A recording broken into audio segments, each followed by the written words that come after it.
रानी की, बोलिए राधा रानी की। चलो जाए मधुमासी धाम বৃন্দাবন। চলো আমরা কি যেতে পারবো? আমাদের সম্ভব কি যাওয়া? মনটাকে বলো মন। এই মন কিন্তু খুব চঞ্চল, তাই না? মনটা চঞ্চল নয়? এখানে অনেকে বসে আছেন ভাবছেন বাড়ি কি হচ্ছে, ওদিকে তালাটা দিলাম কিনা, চাবিটা ঠিক আছে কিনা, হরিনাম শুনছো অনেক।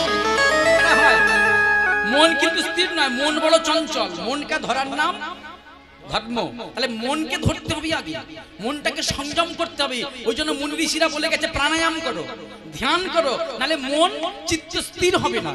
ওই জন্য মনটাকে নিয়ে যাবো। মায়েরা সবাই মনে করে আমরা বৃন্দাবনে চলছি, মনটাকে বলো চলো বৃন্দাবনে যাবো। দেহটা পড়ে থাক, এই দেহটা পড়ে থাক, চলো যাই মধুমায়সী ধাম। চলে রে আমার মন,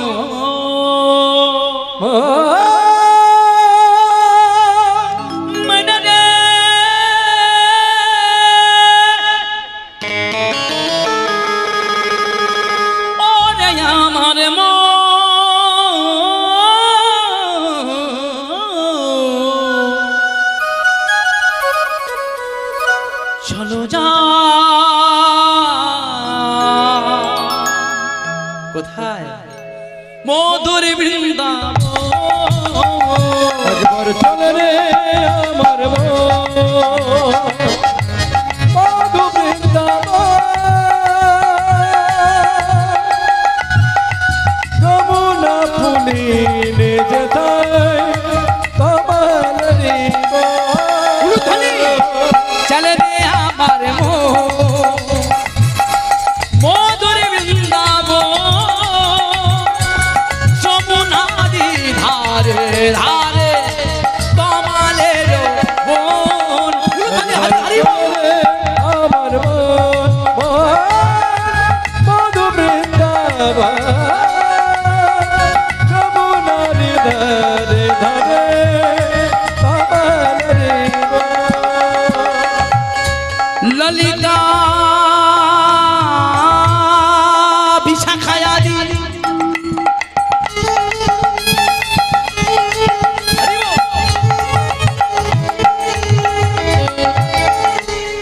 যত সখী যত সখী সিদামে সুদাম দামে বসুদাম, যত সখা চলে রে মধু বৃন্দাবন, যমুনার ধারে ধারে কমল ললিতা বিশাখা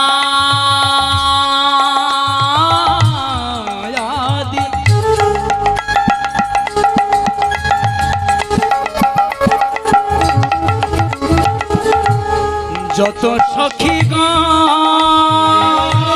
যত সখী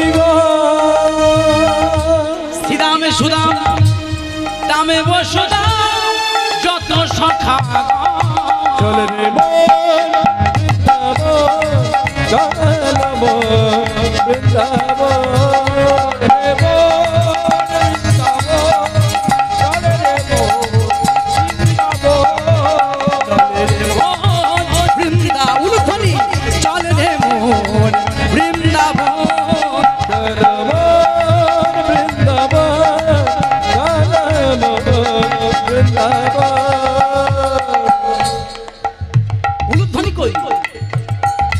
শ্রীরাম শ্যামে কুণ্ড রাধা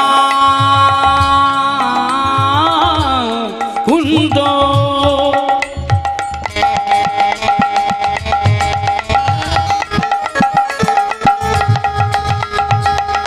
ও মাইরা বৃন্দাবনকে কি দেখবো?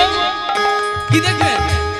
একদিকে আছে শ্যাম কুণ্ড, পাশে রাধা কুণ্ড। শ্যাম কুণ্ড রাধা কুণ্ড,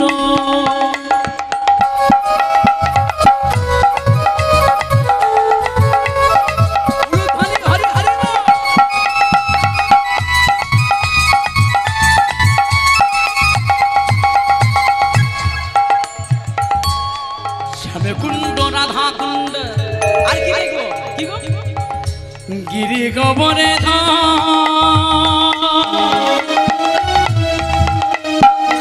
গিরি গোবর্ধন, যেটা গোবিন্দ আমার ধারণ করেছিল। বৃন্দাবনে গেলে এগুলো দেখতে হয়। আগে শ্যামকুণ্ড দর্শন করতে হয়, তবে রাধা কুণ্ড দর্শন করতে হয়, তবে গিরি গোবর্ধন।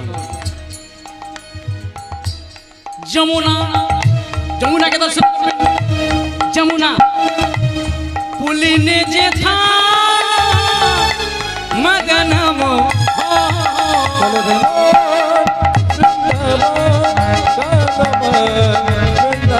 হরি হরি হরি হরি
চলে এলাম কোথায়? এতক্ষণ ছিলাম নবদ্বীপে, গৌর নামে জয় দিয়েছি, নিতাই নামে। এবার আসবো বৃন্দাবন। বৃন্দাবনে চলে এলাম। ও মেয়েরা, বৃন্দাবনে কারা কারা গেছো? একটু হাত তোলো। গেছো? বাহ বাহ বাহ বাহ বাহ। আচ্ছা, বৃন্দাবনে এই যে 84 কোষ পরিভ্রমণ করেছো তো সবাই? করেছো? 84 কোষ পারোনি কেউ? আমি যে লীলাটা আজকে শোনাবো, এই 84 কোষ পরিভ্রমণ কালে ওখানে একটা জায়গা আছে, সেই জায়গা থেকে আজকে লীলা শুরু। আপনারা যারা গেছেন নামটা শোনেননি, আবার যারা যাবেন এই নামটা শুনে দেখবেন। এই 84 কোষ পরিভ্রমণ করার কালে একটা গ্রাম আছে, যার নাম হলো নবগ্রাম। কি বললাম? নবগ্রাম। আজকের গোবিন্দের লীলা নবগ্রাম থেকে শুরু। এই নবগ্রামের লীলা আমরা সাধন করব। তার আগে জেনে নিই যে বৃন্দাবনের ঘটনাটা কি। ও মাইরা, বৃন্দাবনে গোবিন্দ কোথায় ছিলেন? হ্যাঁ, নন্দগাঁও। কি নাম বললাম? নন্দগাঁও। আর রাধারানী কোথায় থাকতেন? কি গো, জানো না এগুলো? হ্যাঁ, বারসানা। যারা বৃন্দাবনে গেছেন দেখবেন, শুনে দেখবেন, গোবিন্দ থাকতেন নন্দগাঁও, আর রাধারানী যেটা থাকতেন তার নাম হলো বারসানা। হ্যাঁ, বারসানার শ্রীমতী রাধারানী। আর কংস মহারাজ থাকতেন, হ্যাঁ, কংস থাকতেন মথুরা, মথুরার রাজা কংস। ভগবান কৃষ্ণ কংসকে বৃন্দাবন ত্যাগ করলেন 11 বৎসর বয়স। কত বৎসর বললাম? 11। শুনে নাও কান খুলে, যারা যারা আমার গোবিন্দকে রাধারানীকে নিয়ে আজে বাজে কথা বলো তাদের উদ্দেশ্য বলছি, কান খুলে শুনে নাও, ভাগবত পড়বে। একাদশাঙ্গ ব্রজলীলা, দ্বাদশাঙ্গ মথুরাগত। গোবিন্দের যখন 11 বৎসর বয়স, তখন বৃন্দাবন ত্যাগ করে চলে গেল। গিয়ে গোবিন্দ চলে গেল, কংসকে বধ করলেন, তাই না ভাই? কংসকে বধ করার পরে কংসের শ্বশুর মশাই, কি নাম ছিল? কংসের শ্বশুর হলো, যখন শুনেছে তার জামাতাকে মেরেছে, নাম হলো জরাসন্ধ, কৃষ্ণকে মারার চেষ্টা করলো। ভগবান কৃষ্ণ নারদের সহযোগিতা নিয়ে একটা পুরী নির্মাণ করেছিলেন সেখানে। কোন জায়গা বলেন তো? সমুদ্রের মাঝখানে। এই জরাসন্ধের থেকে বাঁচবার জন্য যে জায়গাটার নাম হলো দ্বারকা। কোথায় বললাম? দ্বারকা। গোবিন্দ কতবার কোথায় গেছেন দেখেছেন? প্রথম ছিল বৃন্দাবন, বৃন্দাবন থেকে মথুরায় এলেন, মথুরাকে ওই কংসের বাবা উগ্রসেনের হাতে রাজত্ব দিয়ে দিলেন। কংস এত বড় অত্যাচারী ছিল, নিজের পিতাকে কারাগারে রেখে নিজে রাজা হয়েছে। কংসকে মেরে তার পিতার হাতে রাজত্ব দিয়ে আবার ওই কংসের শ্বশুরের ভয়ে গোবিন্দ কি ভয় পায়? ভয় পায় না, ওটাকে খেলানো হয়েছিল। গোবিন্দ কি করেছিল? দ্বারকা নির্মাণ করেছিল সমুদ্রের মাঝখানে। সেখানে গোবিন্দ বিয়ে করলো। কতগুলো বিয়ে করলো? গোবিন্দ স্ত্রী সংখ্যা কত জানো না? হ্যাঁ, ভগবান বিয়ে করেছিল দ্বারকায় গিয়ে, রাধারানী নয়। ভগবান রাধারানী ছাড়া, রাধারানীর সাথে পরকীয়া করেছিল। গোবিন্দ রাধারানী ছাড়া বিয়ে করেছিল 16,108 জন রমণীকে। তো এতগুলো স্ত্রী গোবিন্দ নিজে বিয়ে করেনি। গোবিন্দের নিজস্ব রমণী পত্নী হলো 8 জন মাত্র। ওমাইরা, ভগবানের যদি এত বউ হবে তাহলে ভগবান তো বউয়ের হোলসেলের ডিলার হয়ে যাবে নাকি? হ্যাঁ, গোবিন্দের এত স্ত্রী ছিল না। প্রকৃত ভগবান বিয়ে করেছিল 8 জনকে। আর এই 16,100 এদেরকে ভগবান উদ্ধার করেছিল। তারা পত্নী রূপে পেতে চেয়েছিল, ভগবান বলছিল তথাস্তু তাই হবে, তোমরা আমাকে পত্নী রূপে পাবে। তা ভগবান এই 16,108 জন পত্নীকে নিয়ে 56 কোটি যদুবংশ, কত বললাম, তার রাজা আমার ভগবান কৃষ্ণ। আমরা 1-8 জন নিয়ে সামলাতে পারি না, মানে 3-4 জন সদস্য নিয়ে কি গন্ডগোল বাড়ি। আর গোবিন্দের ছিল 56 কোটি যদুবংশ কৃষ্ণ। তো সেই যদুবংশ এত বেড়ে গেল, বলতে গেলে অনেক ব্যাপার। এই যদুবংশের ছেলেরা, পুত্র নাতিপুতি সব নিজেদের মধ্যে এই সুরাপান করে উলু খাগড়ার বনে এক এক করে নিজেরা মারামারি করে সবাই মারা গেল। তো তারপরে দেহত্যাগ করলেন কে না? যখন ভগবান কৃষ্ণ একটা যজ্ঞ করেছিল, জানেন তো, প্রভাসের তীরে। কি যজ্ঞ? না, প্রভাস যজ্ঞ না। যজ্ঞটার নাম প্রভাস যজ্ঞ নয়, জায়গাটার নাম প্রভাস, কিন্তু যজ্ঞটার নাম ছিল দানবব্রত যজ্ঞ। এই দানবব্রত যজ্ঞে শ্রীমতী রাধারানী এসেছিল, আপনারা জানেন। শেষ রাধারানীর শেষ দশা ওই প্রভাসের যজ্ঞ থেকে আর রাধারানীর কোনো খবর নেই। আপনি ভাগবত কেন, চৈতন্য ভাগবত, যে কোনো গ্রন্থে প্রমাণ পাবেন, যখন ওই দানবব্রত যজ্ঞ হলো তারপরে থেকে রাধারানীর কোনো খোঁজ পাওয়া যায় না। কেন? রাধারানী যখন দানবব্রত যজ্ঞে আসলেন, গোবিন্দ বলল, রাধে, এবার আমি দাপর লীলা শেষ করব। তুমি তোমার সখীদেরকে নিয়ে, লক্ষ্মী অংশে জন্ম নেওয়া সখীদেরকে নিয়ে তুমি গোলক বৃন্দাবনে ফিরে যাও শাখায়। রাধারানী মরেনি, আমার পুষ্পক নামক রথে করে তুমি গোলক বৃন্দাবনে চলে যাও। বলছে গোবিন্দ তুমি? বলছে আমি আসছি। ও মাইরা, রাধারানী চলে গেল। ঘটনা শোনো, রাধারানী চলে গেল, রাধারানীর সঙ্গে দেখা নেই। কিছুদিন পরে ওই দাদা বলরাম মারা গেল।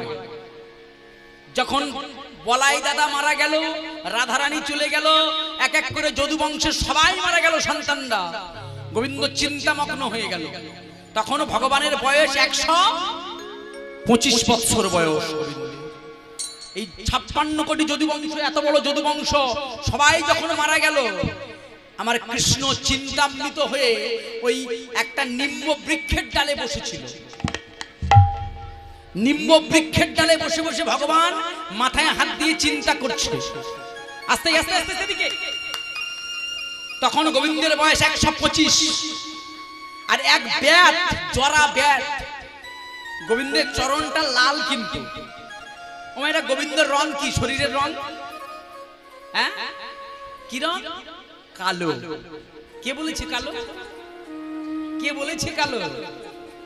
আহা, তোরা যারে বলিস কালো, আমি তাদের বাসি ভালো।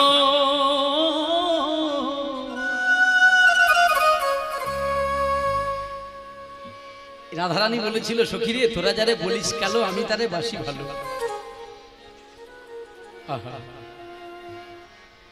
তোরা যারে বলিস কালো, আমি তারে বাসি ভালো।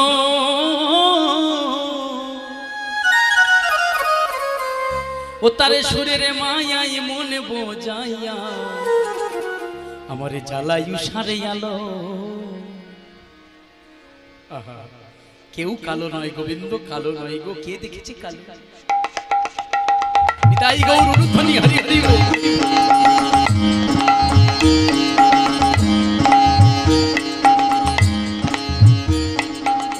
ওদারে সুরের মায়া মনে মোহনা, ওদারে সুরের মায়া,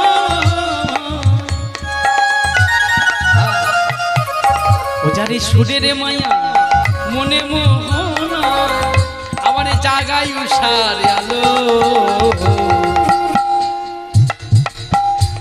কেমনে বুঝাবো শরীরে সে যে কত ভাই, কেমনে বোঝাবো শরীরে বাসিয়াবে ভালো।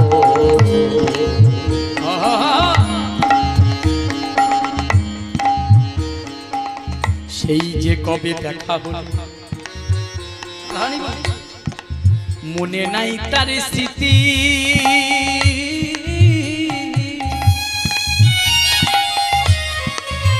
আজও তার জন্যই আমার মনে জাগে তারে ভালোবাসার স্মৃতি।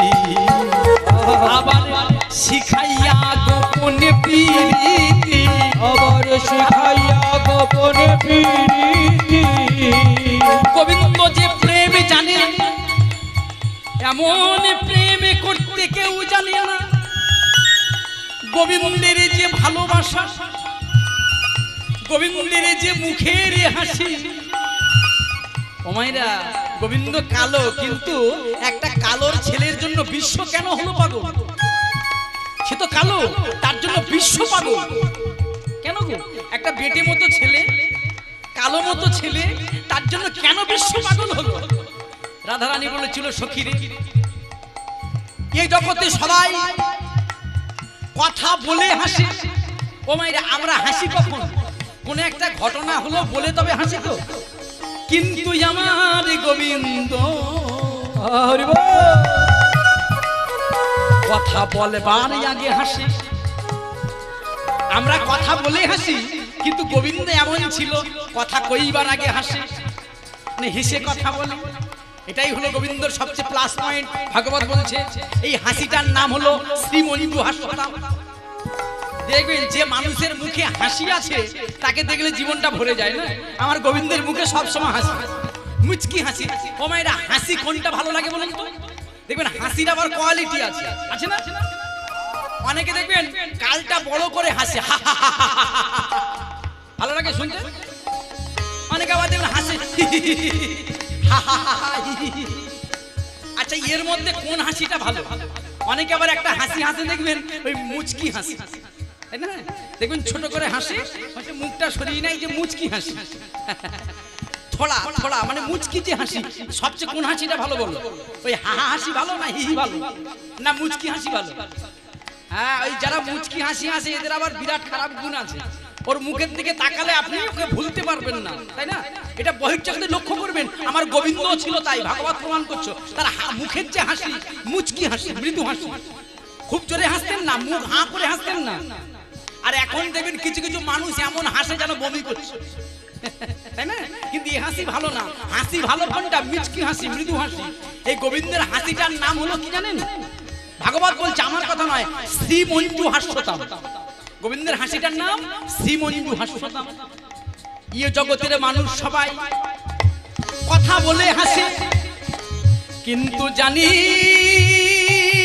সজনী রে, হরিবল হরিবল, গোবিন্দই আমার কথা বলার আগে হাসে। মানে গোবিন্দ হেসে কথা বলে। আমার শিখাইয়া গোপনে পিরি, আবার শিখাইয়া গোপনে পিরি। ও মাইরা, গোবিন্দ গোপন পিরিতি শেখায়, এই ইহ জগতের পিরিত নয়। ও মাইরা, পিরিত তোমরা করো, পিরিত করো, পিরিত কি গো? পিরিত কারা কারা করে হাত তোলো তো। আচ্ছা, কারা কারা করো না? এবারে হাত তোলো, করো পিরিত। পিরিত করো না তোমরা কেউ? এখন মোবাইল গরম হয়ে যাচ্ছে পিরিত করে করে। কিন্তু গোবিন্দ যে পীড়িত করে এ পীড়িত নয়, গোবিন্দের সঙ্গ পীড়িত করা যায়। ও এরা প্রেমটা কেমন করে হয় গো, প্রীতিটা কেমন করে হয় দেখবেন। সবচেয়ে এখন কিন্তু পীড়িত বেশি করছে মায়েরা, পারে না? সব বাড়িতে কিন্তু এই নিয়ে গন্ডগোল চলছে। কিন্তু ওই পীড়িতটা ছেড়ে দাও, গোবিন্দের সঙ্গে একটা পীড়িত করা যায়। ও এরা পীড়িতটা কেমন হয়, নয়নে নয়নে বানে বরিশনে, নয়নে নয়নে বানে বরিশনে, হাতে জন্মাই পি, হাতে জন্মায় পি। দেখবেন ভালোবাসা কখন কেমন করে হয় দেখবেন, প্রথম চোখে চোখে দেখা দেখি হয়, মানে দেখে ভালো লেগে গেল, ইশারা করলো তুমি অমুক দিন আমার সঙ্গে দেখা করবে। এখন ফোনে হয়, কিন্তু যত ফোনে দেখো না কেন দেখার পরে ভালো লাগে না, তাই না? ওই জন্য তো বেশি গন্ডগোল হচ্ছে সংসারে। তাকে দেখেনি, ফোন করে করে ঘরে যাই এলো বিচ্ছিরি দেখতে, বাবা সংসার। কিন্তু পীড়িতটা কেমন করে হয়, নয়নে নয়নে বানে বরিশনে, নয়নে নয়নে বানে বরিশনে, হাতে জন্মাই পি, নয়নে বানে পি। ও মাইরা পীড়িতি কটা কথা, পি রীতি তিনটে কথা তো। নয়নে নয়নে বানে বরিশনে, হাতে জন্মাই পি, নয়নে নয়নে বানে বরিশনে, হাতে জন্মায় পি। এবার দেখা দেখি হলো, ইশারা করলো অমুক জায়গায় দেখা হবে। এবার কি হলো, পীড়িত নয়নে দেখা হয়ে গেল, বদনে বদনে চুম্বন শেষে তাহাতে জন্মাই রি, বদনে বদনে চুম্বন শেষে তাহাতে জন্মায় রি। দেখা হলো, চুমু খাওয়া খাবি হলো, তাই না? এটা হয়েও যেন পীড়িত পূর্ণতা পেল না। এবার কি করলো, হৃদয় হৃদয়ে ঘর্ষণে শেষে তাহাতে জন্মাই তি, হৃদয়ে হৃদয়ে ঘর্ষণ শেষে তাহাতে জন্মায় তি। সবাই ভাবছে ছেলেটা কি বাজে কথা বলে, বাজে নয় গো। গোবিন্দের চরণে আমরা, ও মায়েরা এই পীড়িতটা আমরা মায়েরা বেশি করে, করো না? দেখবেন সন্ধ্যাবেলা সন্ধ্যা প্রদীপ জ্বালাবার জন্য মন্দিরে যাও, সকালবেলা গোবিন্দের ভোগ লাগাবার জন্য মন্দিরে যাও, মাথায় ঘোমটা দিয়ে এই যে গোবিন্দের দিকে তাকালে, এই যে প্রদীপ হাতে বা প্রসাদ দিয়ে গোবিন্দের দিকে তাকিয়ে যে চোখ, কি গো গোবিন্দের দিকে, ওই যে মন্দিরে ভগবান দাঁড়িয়ে আছে, তুমি গোবিন্দের দিকে কি করো, নিচের দিকে প্রণাম করো। এই গোবিন্দের দিকে তাকিয়ে এই যে নয়নে নয়নে বানে বরিশনে, তাহাতে জন্মাই পি, নয়নে নয়নে বানে বরিশনে, তাহাতে জন্মায় পি। এই প্রশ্নটা এক যা বলছে, বাবা তুমি যে নয়নটা বললে মেনে গোবিন্দের নয়ন আমার নয়ন, মারামারি হলো। আচ্ছা বদন কোথায় পাবো? ওমাইরা কেউ গোবিন্দের বদনে চুমু খেয়েছো, ভগবানের বদনে? বলছে তাই খাওয়া যায়, আমাদের দেবতা কুল দেবতা, কেউ কি বদনে চুমু খেয়েছো? কিন্তু ওখানে চুম খাওয়ার একটা জিনিস আছে, কে বলো তো? কাকে চুম খায় মন্দিরে গিয়ে? তার বদন আপনার বদন মুখে লাগে, ভালো করে ভেবে দেখুন কার গো? হ্যাঁ ঠিক বলেছে, যে শঙ্কর ধ্বনি থাকে, এই যে চোখ মারামারি করে শাঁখটা হাতে নিয়ে বদনে বদনে চুম্বন শেষে তাহাতে জন্মায় রি, ধ্বনি হরি হরি বল, চুম্বন শেষে তাহাতে জন্মায় রি, বদনে বদনে চুম্বন শেষে তাহাতে জন্মায় রি, বদনে বদনে চুম্বন শেষে তাহাতে জন্মায় রি। এবার হৃদয় কোথায় পাবেন? চোখ মারামারি হলো, শাঁখের সঙ্গে বদন নিয়ে চুমু খাওয়া খাবে, হৃদয়টা পাবেন কার? ওই জন্য প্রণামটা করতে হয় সাষ্টাঙ্গে, শাস্ত্র বলছে, সাধুরা বলছে, বৈষ্ণব বলছে। এই যে ভূমি মাতার দেহ, এই যে মা ভূমি, ভূমি মাতার আপনার দেহ যখন সাষ্টাঙ্গে প্রণাম করলেন, দুটো দেহ তো এক হলো, ভূমি মায়ের দেহের আপনার দেহ। এইবারে কি হলো, হৃদয়ে হৃদয়ে ঘর্ষণ শেষে তাহাতে জন্মায় তি, ধ্বনি হরি হরি ঘর্ষণ শেষে তাহাতে জন্মায় রি। বলে এই তো হলো পীড়িতি, এই তো হলো পীড়িতি, এই তো হলো পীড়িতি, এই তো হলো পীড়িতি। বলে যারাই করে তারাই জানে, এই তো হলো পীড়িতি, যারাই ভজে তারাই জানে, এই তো হলো পীড়িতি। বলে যারাই ভজে তারাই, বলে আন জনে জানবে কেন, যারাই ভজে তারাই জানে, অনজনে জানবে কেন, যারাই ভজে তারাই জানে, অনজনে জানবে কেন, এই তো হলো পীড়িতি। ও মাইরা এই প্রীতি করবেন, ওই মোবাইল গরম প্রীতি করবেন না, ও তো বিনিময়ের ভালোবাসা, তাই না? ওই যে মোবাইল গরম প্রেম, ও প্রেম প্রেম নয়, ওগুলো গোবিন্দ চরণে লাগে না। তাহলে শ্রীমতী রাধারানীকে গোবিন্দ বললো, রাধে তুমি আমাকে অনেক ভালোবেসেছো, এবার চলে যাও, গোলক বৃন্দাবনে চলে যাও। রাধারানী চলে গেল, গোবিন্দ আমার ওই চিন্তামগ্ন হয়ে, সবাই যখন মারা গেল, কোথায় বসেছিল একটু আগে বলছিলাম, কোন গাছের ডালে গোবিন্দ বসেছিল, লীলা শেষ করেছিল কোথায়? যে গাছটা বসেছিল তার নাম নিম্ন বৃক্ষ, আর গোবিন্দের চরণটা লাল, গোবিন্দের তিন জায়গা লাল, তিনি কালো কিন্তু তিন জায়গা লাল গোবিন্দ। কোথায় কোথায় বলো তো? ও মাইরা গোবিন্দ কালো কিন্তু তিন জায়গা লাল, হাতের তালু লাল, চরণের তলা লাল, আর ঠোঁটটা লাল। কেন? কখন লালটা হয়েছিল? একজনের কাটা স্তন গোবিন্দ মুখে নিয়েছিল, ধরেছিল। ঠিক আছে? হ্যাঁ, যা স্তনে বিল্ল বৃক্ষের জন্ম। কি গো, এমন ভক্ত তিনি স্তন কেটে বন্ধক দিয়ে ভগবানকে সেবা দিয়েছিল। আর আমরা কি ঘরে তন্ডুল থাকতে, অন্ন থাকতে তাও ভিখারিকে দিই না, কিন্তু সে ভক্ত এমন ছিল নিজে স্তন কেটে। ও মাইরা, তোমরা তো জানা দরকার। কে বসে? মা, হ্যাঁ, ধরা দেবী। হরি বল, হরি বল। একটু প্রণাম করবেন মাকে, যে নিজে স্তন কর্তন করেছে, নিজের হাতে নিজে স্তন কর্তন করে দোকানদারকে দিয়ে ওই নিজে তন্ডুল রন্ধন করে সেবা দিয়েছিল ভগবান। আর গোবিন্দ আমার কি করেছিল? ওই স্তন খাবার জন্য ধরা মায়ের কোলে বসেছিল। মা বলছে, বাবা আমার তো সন্তান নেই, স্তন তো হয় না। গোবিন্দ বলছে, না না, আমি তাও পান করব। ওই যখন ধরেছিল তখন গোবিন্দ প্রতিজ্ঞা করেছিল, মা তোমার স্তন দুগ্ধ আমি পান করলাম। এই চিহ্ন সারা জীবন থাকবে আমার অঙ্গ। ঠোঁটটা লাল, চরণটা খেলেছিল পা দিয়ে, ওটা লাল। আর হাত দিয়ে দেখবেন বাচ্চারা স্তন খাওয়ার সময় হাত দেয়, হস্তটা লাল। আর এই গোবিন্দের যে চরণ লাল, যখন 125 বছর বয়স, নিম্ন বৃক্ষের ডালে 56 কোটি যদুবংশ সবাই যখন এক এক করে মারা গেল, মস্তকে হাত দিয়ে গোবিন্দ আমার নিম্ন বৃক্ষের ডালে উঠে বসে আছেন। একজন জরা ব্যাধ গোবিন্দের চরণটাকে পাখির ঠোঁট মনে করে তার যে বিষাক্ত তীর গোবিন্দের চরণে নিক্ষেপ করেছিল। ওই তীরের যে অসহ্য যন্ত্রণা ভগবান কৃষ্ণ সহ্য করতে পারেনি।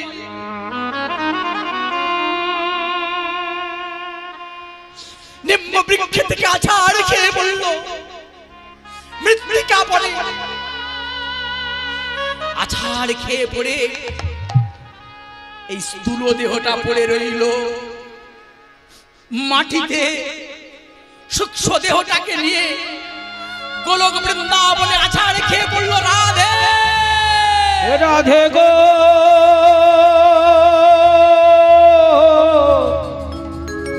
ও গো প্রেমময়ীরা।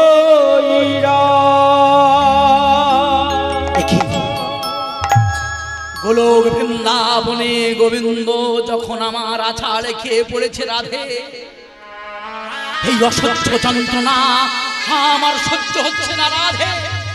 কি রাধারানী ছুটে এসে, গোবিন্দ তুমি যার চরণ থেকে মৃত্যুর জন্ম, যে জীব সৃষ্টি করেছে, সেই গোবিন্দ তোমার আবার মৃত্যু যন্ত্রণা ভোগ করতে হলো। রাধে, মৃত্যু যন্ত্রণা, মৃত্যুকে আমাকে স্পর্শ করতে পারে রাধে? ওটা এক ভক্তকে আমি বর দিয়েছিলাম রাধে, তার হাতে আমি মৃত্যু বরণ করব। ও মায়েরা, গোবিন্দকে কেউ মারতে পারে? পৃথিবীর কার ক্ষমতা আছে ভগবানকে মারতে? তাহলে প্রভু তোমাকে মারলো কেন? রাধে, ওটা হলো আমার এক ভক্ত। ও বর চেয়েছিল ওর হাতে যেন আমার মৃত্যু হয়। কে সেই এমন ভক্ত? সেটা দাপরের ঘটনা নয় রাধে। যখন আমি ত্রেতা যুগে রামচন্দ্র ছিলাম, মায়েরা মন দিয়ে শোনো, গোবিন্দকে কেন জরা তীরের হাতে মরতে হলো? ত্রেতা যুগে যখন আমি রামচন্দ্র হয়ে পিতৃসত্য পালনের জন্য 14 বৎসর সীতা দেবী লক্ষণকে সঙ্গে নিয়ে আমি 14 বৎসরের জন্য বনবাসে গেলাম। সীতা দেবীকে হরণ করে নিয়ে চলে গেল কে? দশানন রাবণ। সীতাকে রক্ষা করবার জন্য, সীতাকে উদ্ধার করবার জন্য, জানো রাধে, আমি অন্যায় সমরে, অন্যায় বলা যাবে না এটা, আমি একজনকে শব্দতাল বিদ্ধ করে মেরেছিলাম। কে সে? কাকে মেরেছিল? রামচন্দ্র। কে গো? বালি। বালি সুগ্রীবের বড় ভাই বালি। বালিকে মেরেছিল না রামচন্দ্র। সুগ্রীব বলেছিল, হে রাম, রাজীব লোচন, তোমার সীতাকে আমরা ফিরিয়ে আনতে পারি যদি তুমি বালিকে বধ করতে পারো। রামচন্দ্র বধ করেছিল। তখন ওই বালির ছেলেটা ছোট ছিল, জানো তো, একদম ছোট, কথা বলতে জানে না, 3 বছর 4 বছর বয়স।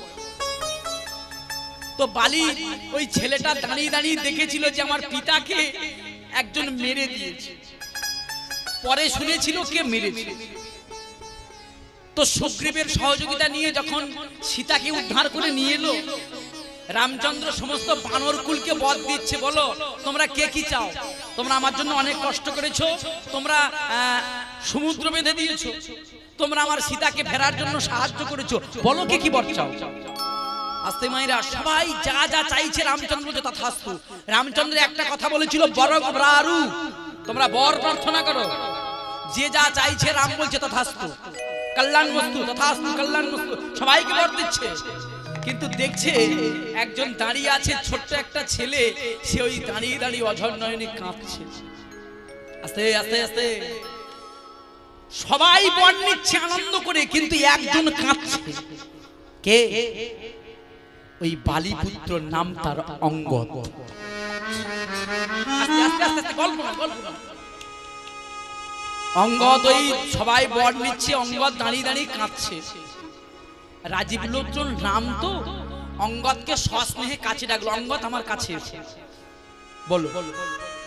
এই সমস্ত বানর কুল যে যা চাইছে সবাইকে আমি বর দিচ্ছি, কত আনন্দ করছে সবাই। কিন্তু অঙ্গদ, তোমার কি মনে ইচ্ছা যাচ্ছে না একটু বর প্রার্থনা করো? বলো কি চাও? আমি আজকে কল্পতরু হয়েছি, যে যা চাইবে তাকে তাই দেব। অঙ্গদ বলেছিল, হে প্রভু রাম, তুমি তো মর্যাদা পুরুষোত্তম রাম, তুমি সবাইকে সব দিতে পারো, কিন্তু আমি যেটা চাইবো আপনি আমাকে দিতে পারবেন না। আস্তে আস্তে আস্তে রামচন্দ্র বলেছিল, সবাইকে আমি দিচ্ছি, তোমাকে দিতে পারবো না কেন? প্রভু, আমি কথা দিচ্ছি আপনি আমাকে দিতে পারবেন না। আচ্ছা, যদি দিতে চাও বর, তবে আগে সরজুর জল এনে প্রতিজ্ঞা করো, আমি যা বর চাইবো তুমি তাই দেবে। রামচন্দ্র বলছে, আমার মুখের কথাই যখন বিশ্বাস হচ্ছে না, আমি সরজুর জল স্পর্শ করে আমি ছুঁয়ে প্রতিজ্ঞা করলাম, তুমি যা বর চাইবে তাই দেবে। অঙ্গদ বলেছিল, যদি দিতে চাও বর, ওহে কদণ্ডগধর, এই বর দাও। কি বর?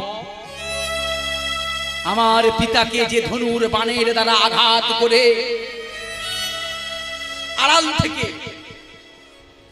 আড়াল থেকে আমার পিতাকে যে বিষাক্ত তীরের দ্বারা আঘাত করে মৃত্যুর কূলে লটিয়ে দিয়েছিল, যদি দিতে চাও বর, ওহে কদণ্ডগধর, এই বর আমার পিতাকে যেমন আড়াল থেকে বিষাক্ত তীরের দ্বারা আঘাত করে মৃত্যুর কোলে লুটিয়ে দিয়েছিল,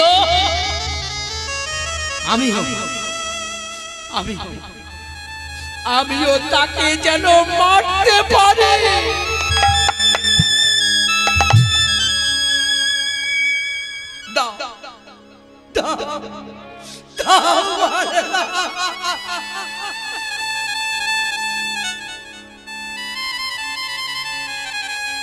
তথাস্তু, তাই। রামচন্দ্র ভগবান হয়ে নিজের বর নিজে প্রার্থনা করে নিল। অঙ্গদ বলেছিল, আমি যেন আমার পিতার মৃত্যুর প্রতিশোধ নিতে পারি। সে আমার পিতাকে মেরেছিল, যেমন ভাবে মেরেছিল, আমিও যেন তেমন ভাবে মারতে পারি। রামচন্দ্র দুটো হাত তুলে বলেছিল, অঙ্গদ, অবশ্যই হবে, তবে এই যুগে সম্ভব নয়। এটা তো ত্রেতা যুগ, আমি ত্রেতা যুগ শেষ করতে চলেছি। আগত দাপর যুগে আমি কৃষ্ণ হব, আর তুমি হবে জনাবে। যখন 125 বছর আমার বয়স হবে, আমি নিম্ব বৃক্ষের ডালে বসে থাকবো, তুমি আমার পদতলে ওই বিষাক্ত তীরে আঘাত করবে। তোমার এই বিষাক্ত তীরের আঘাতে আমার প্রাণ বিসর্জন হয়ে যাবে। নিতাই গৌর হরি বল। তাই হয়েছিল রাধে, ওই জন্য মৃত্যুকে আমার বরণ করতে হলো। রাধারানী বলেছিল, বধূ যে মৃত্যুকে তুমি বরণ করলে সেই মৃত্যু যন্ত্রণা কেন তুমি আমাকে দিলে না?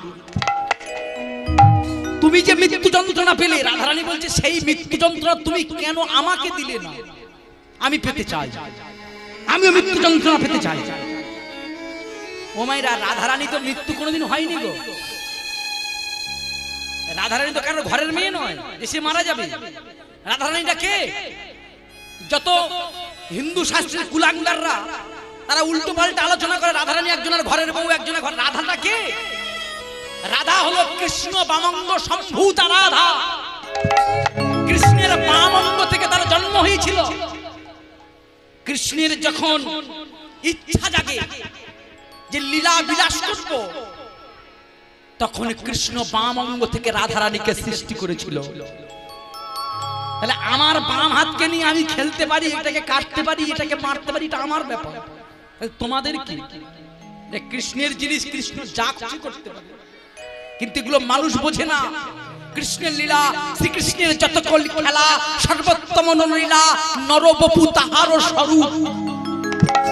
গোপবেশ বেণুকর নবকৈশোর নটবর, শ্রীকৃষ্ণের রূপ হয় মানব রূপের অনুরূপ। নিতাই গৌর হরি বল হরি। রাধারানী বাদ সেদে বসলো, বধূ তুমি যে মৃত্যু যন্ত্রণা পেয়েছিল, এই মৃত্যু যন্ত্রণা তুমি আমাকে দাও। রাধে, তুমি মৃত্যুকে জয় করে ফেলেছো কেন? তুমি 100 বছর আমায় হারা হয়ে, কৃষ্ণ রাধারানী 100 বছর কৃষ্ণ হারা বৃন্দাবন, আমায় হারা হয়ে তুমি মৃত্যুকে, আমার নাম করতে করতে তুমি মৃত্যুকে জয় করে ফেলেছো। না বধূ, হে প্রাণ বধূ, যে মৃত্যু যন্ত্রণা তুমি পেয়েছো, ওই মৃত্যু যন্ত্রণা তুমি আমাকে দাও। বেশ, আমি কারোর মনের আশা অপূর্ণ রাখি না, আমি কথা দিলাম তুমি মৃত্যু যন্ত্রণা পাবে, তবে দাপর যুগে নয়, আগত কলি যুগে তুমি জন্মগ্রহণ করে বৃন্দাবনে। মায়েরা শোনো, জানি না এই লীলাটা শুনেছেন কিনা আপনারা। একদম নবতম লীলা, আমার শ্রী গুরুদেবের রচনা করা লীলা। শ্রী গুরুদেব আমার কীর্তনাচার্য কৃষ্ণপদ হালদার মহাশয় নিজের লেখা লীলা। আপনি সেই গুরুদেবের চরণে শতকোটি প্রণাম জানিয়ে নিতাই গৌর হরি বল হরি বল সেই লীলা আমরা সাধন করছি। রাধারানীকে বলল, রাধে তুমি দাপর যুগে আর জন্মগ্রহণ করবে না, তুমি আগত কলি যুগে জন্মগ্রহণ করে। মায়েরা, রাধারানী পুনশ্চ কলিকালে এসেছিল। কলিযুগে কোথায় জন্মগ্রহণ করবে? বৃন্দাবনে এক জমিদারের ঘরে। বৃন্দাবনে এক জমিদারের ঘরে তুমি জন্মগ্রহণ করবে। জমিদারের নাম হবে বনমালী রায় বাহাদুর। বধূ তুমি যাবে না আমার সঙ্গে? তুমি ছাড়া তো আমি অপূর্ণ বধূ। কি তুমি ছাড়া তো আমি অপূর্ণ, তোমার ছাড়া আমি আন জানি না। রাধে, আমি যাব, তবে তোমার সাথে আমি মিলিত হব কি করে জানো? আমি তোমার সঙ্গে পাথরের বিগ্রহ হয়ে মিলিত হব। ও মাইরা, আজকে রাধারানী চলে এলো কোথায়? বৃন্দাবনে জমিদারের ঘরে জন্মগ্রহণ করলো। আর গোবিন্দ কোথায় এসেছিল সেটাই আমরা জানি। গোবিন্দ কার ঘরে আসলো? ওই বললাম না যে ওই ভ্রমণকালে, যখন 84 কোষ পরিভ্রমণকালে একটা গ্রাম আছে, সেখানে আমার গোবিন্দ এসেছিল তার ঘরে। যখন তার নামটা বলবো সবাই মনে মনে একটু প্রণাম করবেন যে আমার গোবিন্দকে ডেকে মন্দিরে এনেছিল। আবার শোনো ঘটনা, সে নিজে আনেনি, গোবিন্দ নিজে এসেছিল। কত বড় ভক্ত দেখো, তার প্রতিজ্ঞা ছিল আমি জীবনে গোবিন্দর মূর্তি মন্দিরে আনবো না যতদিন না গোবিন্দ আমার কাছে আসে। তাহলে কত বড় ভক্ত সে কলিকালে। তার চরণ আমরা স্মরণ করব। যখন নামটা বলবো সবাই একটু মনে মনে প্রণাম করবেন। এই উত্তরপ্রদেশের রাজ্য আমরা চলে যাব। তাহলে জেলাটার নাম কি? আজকে সবাই মিলে আমরা সেই লীলা সাধন করব। ও গো উত্তরপ্রদেশ রাজ্য,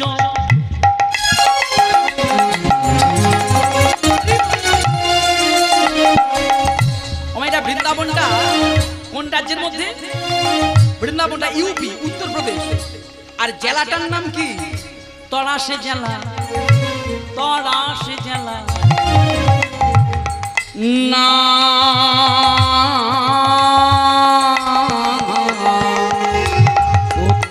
উত্তরপ্রদেশ রাজ্য। একটু উলুধ্বনি সবাই উলুধ্বনি করে জয় হরি হরি হরি।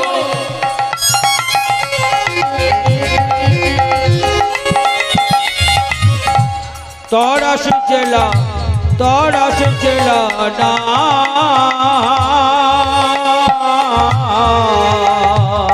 ও মাইরা, গ্রামটার নাম কি বলেছি?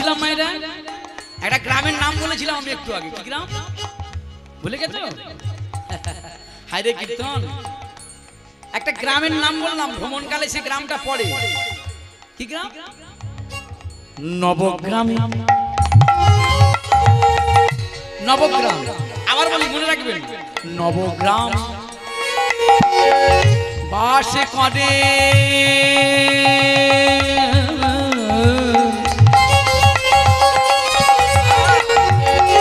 এইবার সবাই প্রণাম করবেন, সেই ভক্তের নাম বলবো যে নবগ্রামে বাস করছে, যার ঘরে গোবিন্দ ছিল। ঠিক ভক্ত বাঞ্ছারাম আমারে নবগ্রাম উলুধ্বনি কর, উলুধ্বনি, হরি হরি বল।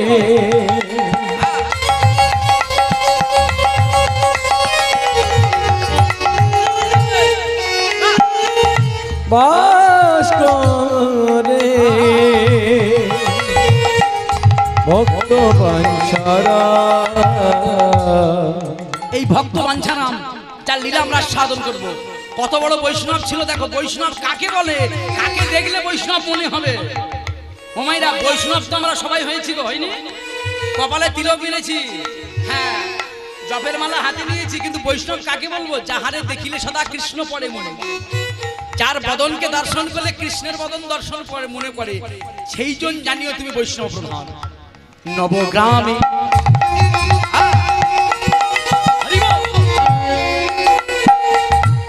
বাস করে ভক্ত বাঞ্ছারাম। ওই না নবগ্রামে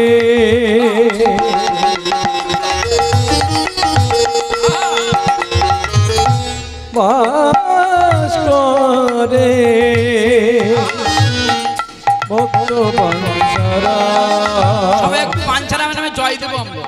বলিয়ে ভক্ত বাঞ্ছারাম জিউর কি জয়। আমারা ঘুম পাচ্ছে, ঘুম পাচ্ছে, এটা ঘুম পাওয়ার সময় না। ওমাইরা যাদের ঘুম পাচ্ছে একটু উলুধ্বনি জয়ধ্বনি করতো, নিতাই গৌর হরি বল, হরি বল, হরি বল। আচ্ছা, আপনাদের সবার ঘুম পাচ্ছে? দেখেছেন কীর্তন কত মন দিয়ে শোনা। আমি বলেছি যাদের ঘুম পাচ্ছে তারা উলুধ্বনি জয়ধ্বনি করে, তাই না? টাওয়ার পাচ্ছে না নাকি? সিগন্যাল ড্রপ করছে। আচ্ছা, যারা যাদের ঘুম পাচ্ছে না এবার উলুধ্বনি করো, নিতাই গৌর হরি বল, জয়ধ্বনি। ওমাইরা, এই যে বাঞ্ছারাম নবগ্রামে বাস করে, তার পূজাটা কেমন দেখো। আমরা সবাই মন্দিরে ভোগ লাগাই তো, আজকের বাঞ্ছারাম কেমন করে ভোগ লাগাই দেখো। এই লীলা থেকে আমাদের শিক্ষা নিতে হবে, শিক্ষাটা নিতে হবে। নবগ্রাম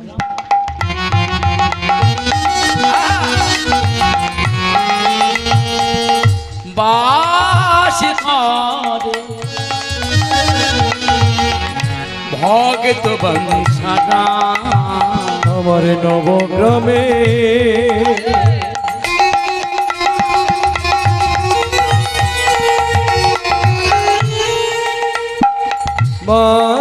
বাস করে ভক্ত বাঞ্ছারা। ও মেয়েরা, ভক্ত বাঞ্ছারামের পূজা দেওয়াটা দেখো। পূজারে ডালা কোনে লয়ে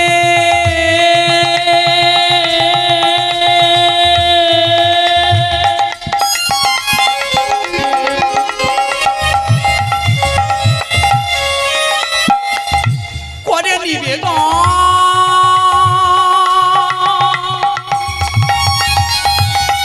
বাঞ্ছারাম করে নিবেদন। পুজোর ডালা করে করি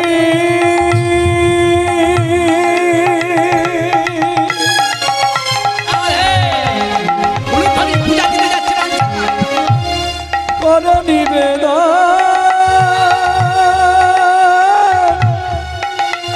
ডালা করে নিবেদন। ও মাইরা, তোমরা সবাই মন্দিরে পূজা দিয়েছো, ভোগের ডালা দিয়েছো তো? কি গো, দাও ডালা দাও।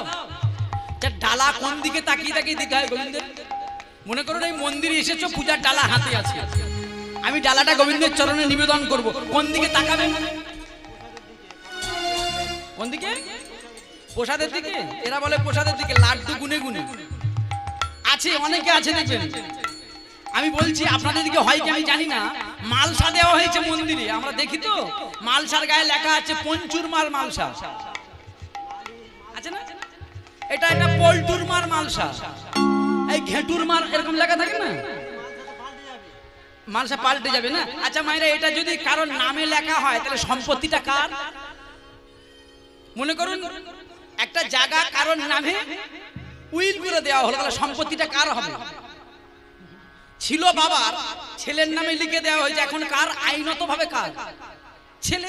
আচ্ছা মালসার গায়ে যদি পল্টুর মার নাম লেখা থাকে, গোবিন্দ খা, গোবিন্দর কি কাজ নেই গো? এটা ওই মালসাটা গোবিন্দ বলে ওতে তো পল্টুর মার নাম লেখা আছে, আমি খাবো খাবো। পল্টুর মার মালসাটা পল্টুর মার সামনে দিয়ে, আমার সামনে দিলে কেন? দেখবেন আমরা মানুষ এমন, মালসা সাজাবার আগে দেখবেন হিসাব হয়ে যাচ্ছে। এই শোনো জামাই আসবে, মালসাটা বড় দেখে নেবে, জামাই ওই চিড়ে টিড়ে ভালোবাসে না, সব ছানার মিষ্টি দিয়ে সাজা, দ্বিতীয় হয় সামান্য করে দাও।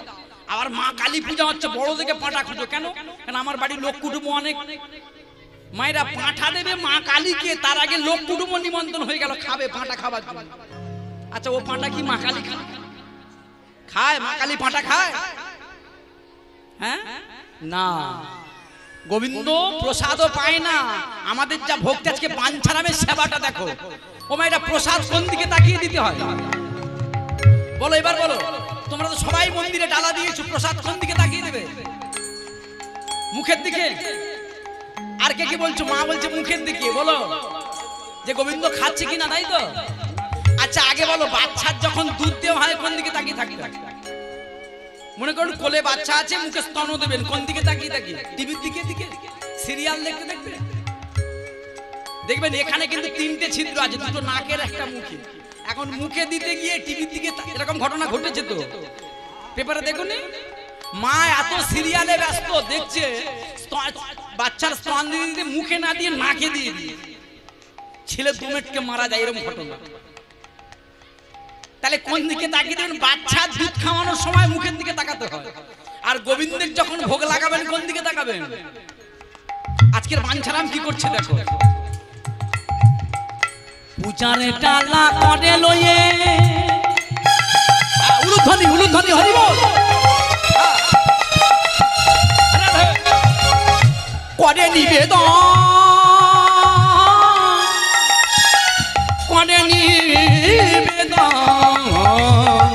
পূজার ডালা করে পারি,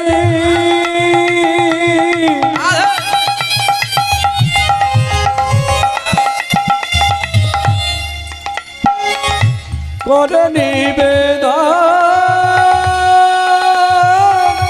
করে নিবেদন। এইবারে আমার কৃপা করো, ও হে জনারি কৃপা করো, ও হে জনার বলি, এইবারে কৃপা করো,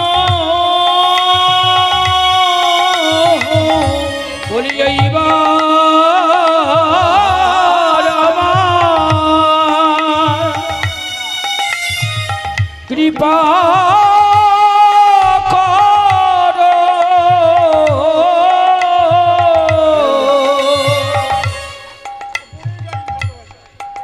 বলে এইবারে আমার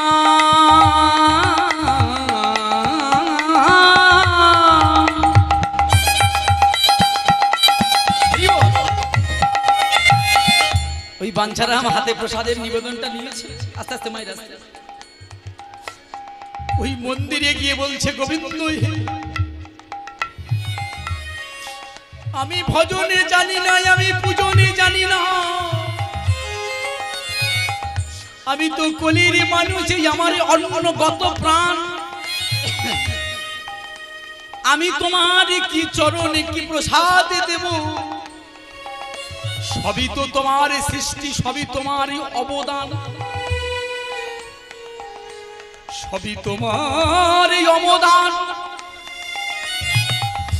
তুমি দিয়েছো বৃক্ষে ফল, তুমি দিয়েছো জল, আমার কি আছে আমি তোমার চরণে দেব? আমার কিছু নাই। ও মায়েরা, আমরা পূজা দিই বলি আমি দিয়েছি, কিন্তু একবার ভেবে দেখো তার দেওয়া ফল বৃক্ষে তিনি দিয়েছেন জল, আমি কি দেব? আমি কি দেব? বাঞ্ছারাম গোবিন্দের চরণে গিয়ে বলে, হে গোবিন্দ, আমার তো দেওয়ার মতো কিছু নাই, আছে শুধুই আমার নয়ন জল, আমি তোমার চরণে কি দেব? বলি এইবারে আমার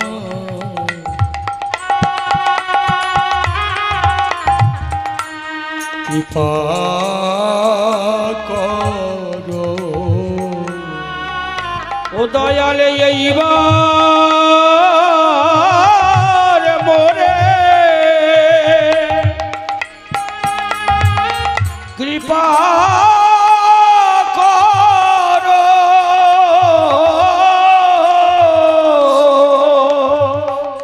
আমি তোমার চরণে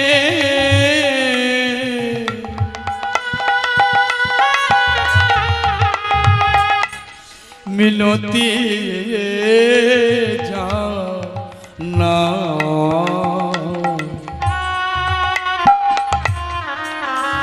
ভক্তমণ্ডলী, ভক্তিমতী মায়েরা, ইহ জগতে আমাদের কিছু নেই। এই যে আমি আমি করি বুঝিতে না পারি কে আমি? আমার মধ্যে আছে কি রতন? কোন শক্তি বলে আমি বেড়াই চলে ফিরে, যাহার গর্বে হবে দেহের পতন? তাহলে আমার কিছু নেই, সব তোমার চরণ নিবেদন করলাম। ও মাইরা, এই যে বাঞ্ছারামের কৃষ্ণ ভক্তি, ওই গোবিন্দের চরণে প্রসাদ নিবেদন করলো, আর ওই নবগ্রামের ভক্তরা সবাই এক পলকে তাকিয়ে আছে, একই বাঞ্ছারামের কৃষ্ণ সেবা। কিন্তু বিষয়টা কি জানো? ওই যে বাঞ্ছারাম প্রসাদটা নিবেদন করে অঝর নয়নে কাঁদছে, গোবিন্দ আমার তো কিছু নেই, আমি তোমার কি দেব, কি দেব? কিন্তু মায়েরা, নবগ্রামের ভক্তরা বলে উঠল, বাঞ্ছারাম, তোমার যে কৃষ্ণ ভক্তি, তোমার যে কৃষ্ণ সেবা দেখে আমরা বড় তুষ্ট, দেখে বড় আপ্লুত। কিন্তু বাঞ্ছারাম, মায়েরা, আশ্চর্যের বিষয়টা, বাঞ্ছারামের মন্দিরে কোনো বিগ্রহ ছিল না। নবগ্রামের ভক্তরা বললো, বাঞ্ছারাম, তোমার মন্দিরে কোনো বিগ্রহ নেই, এক কাজ করে আমরা বাজার থেকে একটা বিগ্রহ কিনে তোমার মন্দিরে প্রতিষ্ঠা করি। বাঞ্ছারাম বলেছিল, লাগবে না, আমার ভক্তি যদি সঠিক হয়, আমার ডাক যদি সঠিক হয়, আমি বাজার থেকে মন্দির মূর্তি কিনে আনবো না। যেদিন গোবিন্দ স্বইচ্ছায় আমার কাছে আসবে, সেদিন আমি গোবিন্দকে মূর্তি।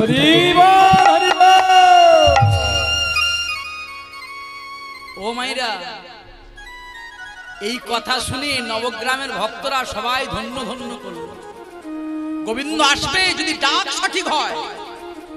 আমরা ভাবছি কই ভগবান তো এত ডাকছে, কোনদিন সাড়া দিচ্ছে না, ওই জন্য সবাই আমরা চঞ্চল। কিন্তু শাস্ত্রে কি আছে জানো? যদি ডাকারে মতো ডাকো তারে, ডাক যদি সঠিক হয়, গোবিন্দ না এসে পারে না। ভগবান নাই সে কি থাকিতে পারে?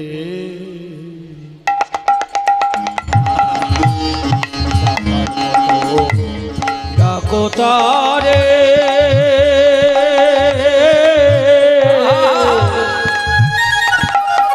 গোবিন্দ না এসে কি থাকিতে পারে? মায়েরা, আমার মুখের কথা নয়, যদি ডাকারে মতো ডাকো তারে,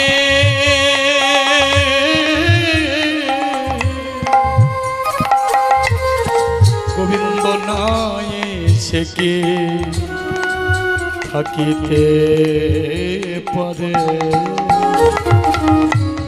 ডাকার মতো উলুধ্বনি ডাকো তারে,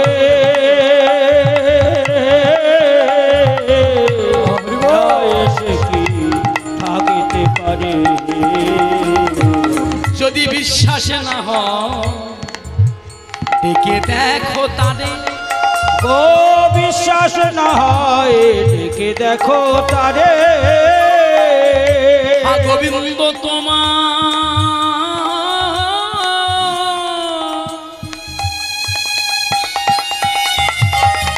হলাম বলে,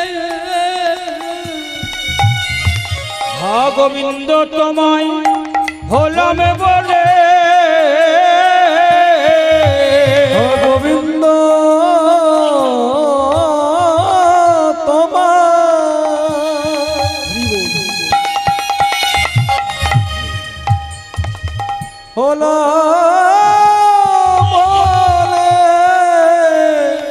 মাইরা কোন ভক্ত যদি টাকার মতো ডাকতে পারে, আজকের বাঞ্ছারাম দেখো তার মন্দিরে কোনো বিগ্রহ হয় নাই, শুধু গোবিন্দের ডালা নিবেদন করে অধর নয় খানে। আর ওই প্রতিদিন ওই পাশে একটা নদী আছে, যমুনা নদীর শাখা নদী, যার নাম কারতীয় নদী, প্রতিদিন স্নান করে। আজকের বাঞ্ছারামের মনে ইচ্ছা হলো যে আমি তো নবগ্রামে আছি, আজকের আমার মনে ইচ্ছা আমি একটু রাধা কুণ্ডের জলে, শ্যাম কুণ্ডের জলে স্নান করতে যাব। ও মাইরা সকালবেলা বাঞ্ছারাম ওই রাধা কুণ্ডের জলে, শ্যাম কুণ্ডের জলে স্নান করবার জন্য গোবিন্দকে ভোগ লাগিয়ে তিনি চলে গেলেন ওই রাধা কুণ্ডের তীরে, শ্যাম কুণ্ডের তীরে। বলিয়ে রাধা কুণ্ড কি, বলিয়ে শ্যাম কুণ্ড কি, ঝাঁপ দিয়ে পড়লেন রাধা কুণ্ডের জলে, স্নান করলো, উঠে আবার শ্যাম কুণ্ডের জলে স্নান করলো, করে বসে বসে ওই রাধা কুণ্ডের তীরে বসে বসে গোবিন্দ আমার বাঞ্ছারাম বসে বসে মালা জপ করছে। ও মাইরা ওই বললাম না, ডাকার মতো ডাক যদি সঠিক হয়, ভগবান গীতায় বলেছে যে যথামাং প্রপত্তন্তে স্তাং তথৈব ভজম্মহম মমো বর্তমান বর্তন্তে মনুষ্য পার্থ সর্বস্ব। ওই বাঞ্ছারাম বসে আছে, যারা দেখবেন পরম বৈষ্ণব হয় তাদের দেখবেন একটা উত্তরীয় থাকে প্রত্যেকের, এই মাথায় উত্তরীয় দিয়ে তিনি জপ করছে। এমন সময় পিছন দিক দিয়ে কে যেন একজন ওই বাঞ্ছারামকে ডাকছে, বাবাজি বাবাজি। ওই বাঞ্ছারাম মালা করতে করতে, ওই যারা দেখবেন মালার মধ্যে ডুবে যায় না ভগবানের নামে, তারা বাহ্যিক কোনো জ্ঞান থাকে না। তো বাঞ্ছারাম বসে বসে ওই জপ করতে করতে হঠাৎ কে যেন একজন ওই পৃষ্ঠদেশে হাত দিয়ে ডেকেছে, বাবাজি। কে? পিছন দিকে তাকিয়ে দিলেন একজন ব্রজবাসী। ও ব্রজবাসী, ও ব্রজবাসী, তুমি তো গোবিন্দের বড় প্রিয় ভক্ত গো, বলো বলো ব্রজবাসী আমায় ডাকলে কেন? বাঞ্ছা বলছে, জানো আমি না তোমার মতো এই রাধা কুণ্ডের জলে, শ্যাম কুণ্ডের জলে স্নান করতে চাই। তো বাঞ্ছারাম বলছে, ঠিক আছে তুমি স্নান করো। বলছি জানো আমি না খুব একটা বিপদে পড়ে গেছি। বলছি কি বিপদ? বলছে আমার কাছে একটা পুঁটলি আছে, এটা যদি একটা মূল্যবান বস্তু আছে পুঁটলির মধ্যে, এটা যদি স্নান করতে গিয়ে হারিয়ে যায় তাহলে আমি কি করি বলো তো? তখন বাঞ্ছারাম বলছে, শোনো ব্রজবাসী, তুমি যদি আমাকে বিশ্বাস করো, তোমার এই মূল্যবান বস্তুটিকে আমাকে দিতে পারো, আমি কথা দিলাম আমি যত্ন করে রাখবো যত সময় তুমি জলে থেকে না উঠবে। ও মাইরা, আজকের বাঞ্ছারামের করে পুঁটলিটা দিয়ে আমার ভগবান বেশি, এই সেই ব্রজবাসী, ভগবান স্বয়ং এসেছে, ব্রজবাসী এসে আর ওই যেই শ্যামকুণ্ডের জলে ঝাঁপ দিলেন, আর বাঞ্ছারাম ওই তাকিয়ে আছে যে একটা মানুষ জলে ঝাঁপ দিল কিন্তু আর উঠছে না কেন। ও মাইরা, দেখতে দেখতে 1 ঘন্টা 2 ঘন্টা 3 ঘন্টা পার হয়ে যাচ্ছে কিন্তু উঠছে না।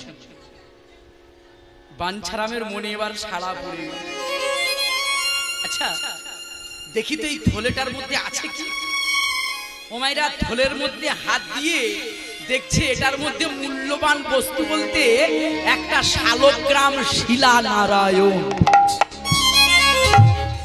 ব্রজভাই আপনি গোবিন্দকে বলেন, গোবিন্দ তুমি এত দয়াময়, এত কৃপাময়, কিন্তু গোবিন্দ আমি তো ভালোবাসি মুরলীধারী কৃষ্ণকে, আর তুমি দিয়ে গেলে নারায়ণকে, তোমায় এবার কি নামে ডাকবো বলো, বলো কি নামে ডাকবো বলো।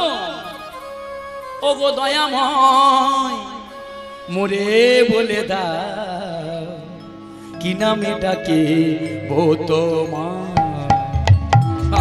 ও গো দয়াময় মোরে বলে দাও, কি ডাকিব তোমার ওগো দয়াময় মোরে বলে দাও কি নামে ডাকিব তোমার ও দয়াময় মোরে বলে দাও কি নামে ডাকিব তোমার কি নামে ডাকিলে তব সাড়া মেলে কি নামে ডাকিলে তব সাড়া মেলে তোমায় কি নামে ডাকিলে তব সাড়া মেলে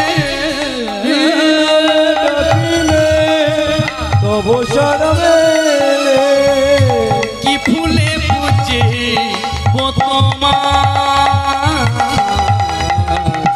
কি নামে ডাকিব তোমার হৃদয় মোরে বলে দাও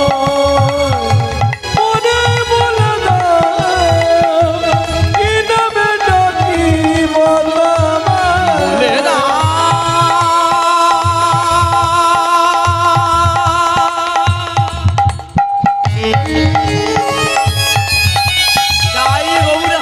বলে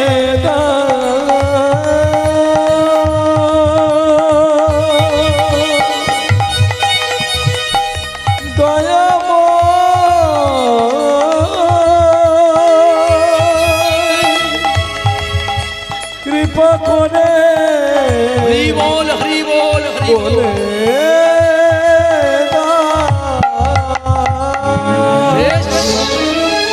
গোবিন্দ, তোমাকে ভালোবাসি মুরলীধারী কৃষ্ণকে তুমি দিয়ে গেলে নারায়ণকে। পাড়ার সবাই বললো বাঞ্ছারাম এতদিন তুমি কৃষ্ণকে ডাকতে কিন্তু নারায়ণ পেয়ে কি করবে তুমি শালগ্রাম শিলা পেয়ে?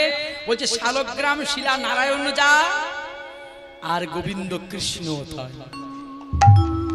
ও মাইরা নারায়ণ আছে কিন্তু নারায়ণের নাম গায় না, সর্বদা কৃষ্ণ নাম গায়। আজকে বাঞ্ছারাম ওই প্রতিদিন সকালবেলা স্নান করে আর গোবিন্দের নাম গায়। আজকে সকালবেলা বাঞ্ছারাম কি করেছে, করে করতালি নিয়ে আর ওই নাম গাইতে গাইতে চলেছে কোথায় না ওই কারতীয়তে স্নান করতে। হরে মুরারে মধু কইট বহারে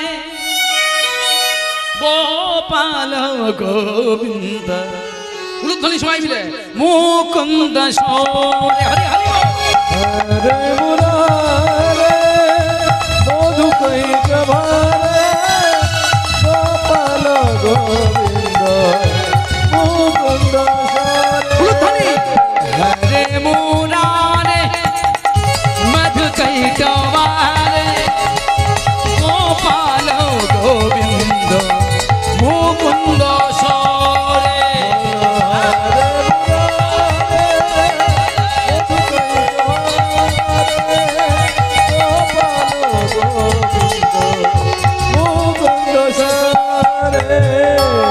যোগেশ নারায়ণ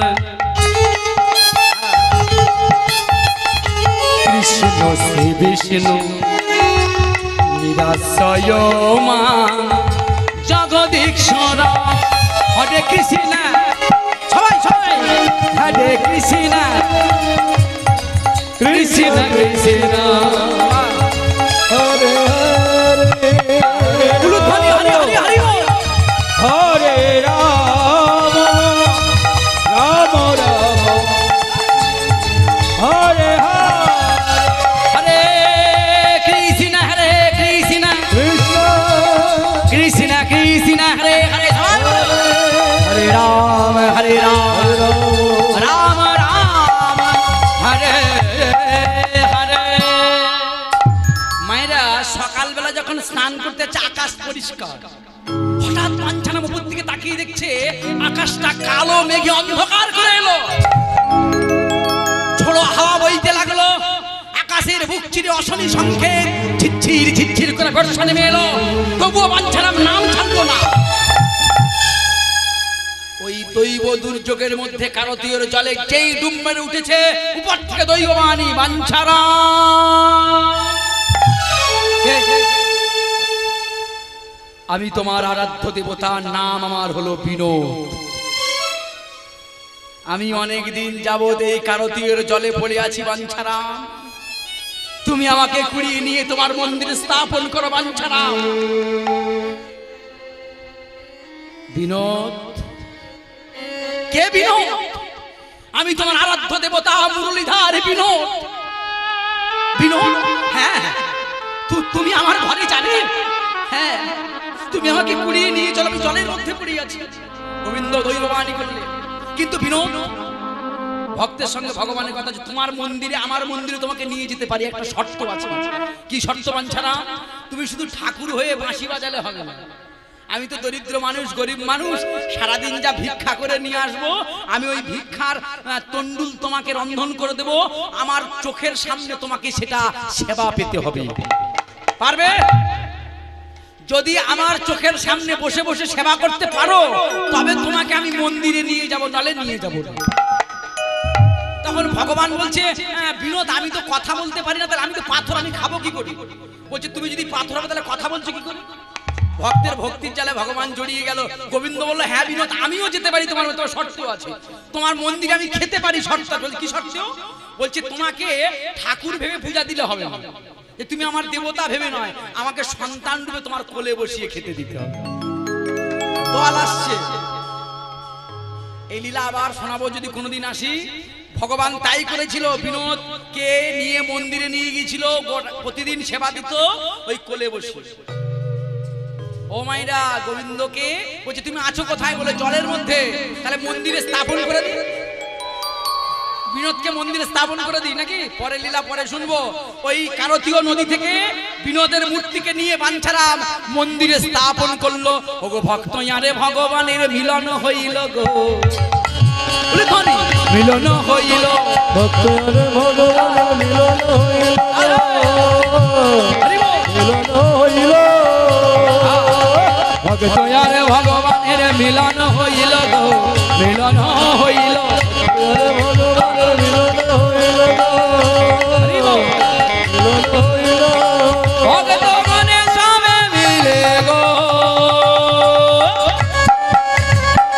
হরি হরি বল গো, হরি বল, হরি বল, হরি বল, হরি বল, হরি বল, হরি বল,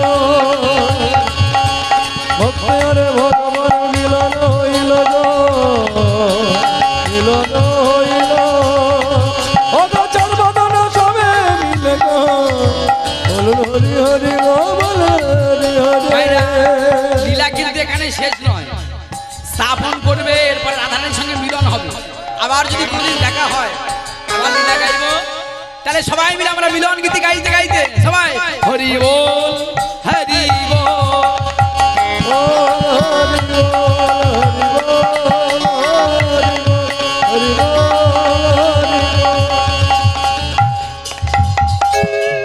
जय जय राधा रमन हरि बोल, जय जय राधा रमन हरि बोल, जय जय राधा, जय राधा, जय राधा रमन हरि बोल, जय जय राधा रमन हरि बोल, जय जय राधा रमन हरि बोल,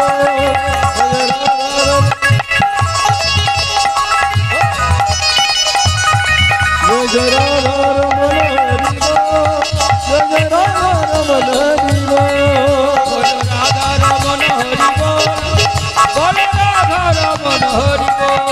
हरि बोल, हरि बोल, हरि बोल, हरि बोल, हरि बोल,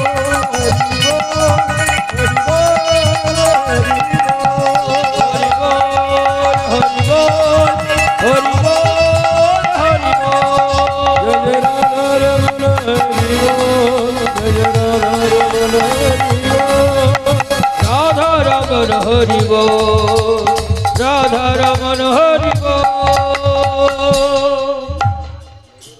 राधे राधा गोविंद।